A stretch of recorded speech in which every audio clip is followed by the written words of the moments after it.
எந்த ஒரு செயலைத் தொடங்கினாலும் நம் வம்சத்தை காக்கும் குலதெய்வத்தை வணங்குவது தமிழர்களின் மரபு.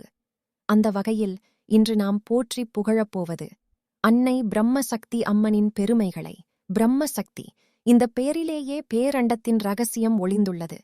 பிரம்ம என்பது படைப்பையும் சக்தி என்பது ஆற்றலையும் குறிக்கும்.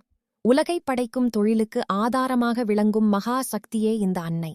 அறிவின் கடவுளான பிரம்மாவின் ஆற்றலாகவும் கலைமகள் சரஸ்வதியின் அம்சமாகவும் அன்னை திகழ்கிறாள்.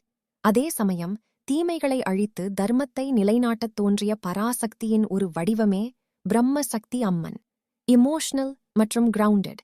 மற்ற தெய்வங்கள் நமக்கு விருந்தினர்களைப் போன்றவர்கள். ஆனால் குலதெய்வம் என்பது நம் பெற்றோரைப் போன்றது. நம் இரத்தத்தோடும் ஆன்மாவோடும் கலந்திருக்கும் இந்த அன்னை நம் வம்சத்தின் வேராகத் திகழ்கிறாள்.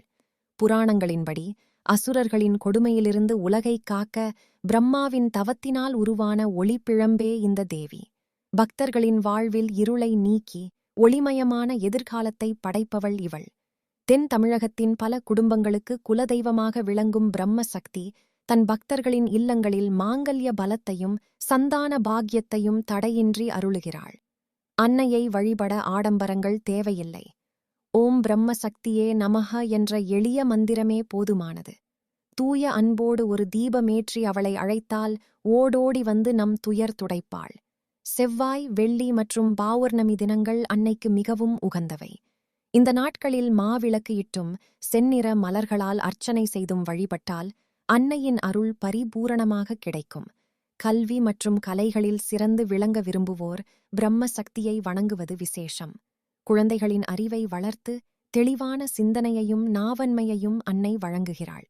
வருடத்திற்கு ஒரு முறை குலதெய்வக் கோயிலுக்குச் சென்று பொங்கலிட்டு புத்தாடை சாத்தி வழிபடுவது உங்கள் பரம்பரையை ஆள்போல் தழைக்கச் செய்யும். குலதெய்வ அருள் இருந்தால் கோள்கள் தரும் தோஷங்களும் நம்மை அண்டாது.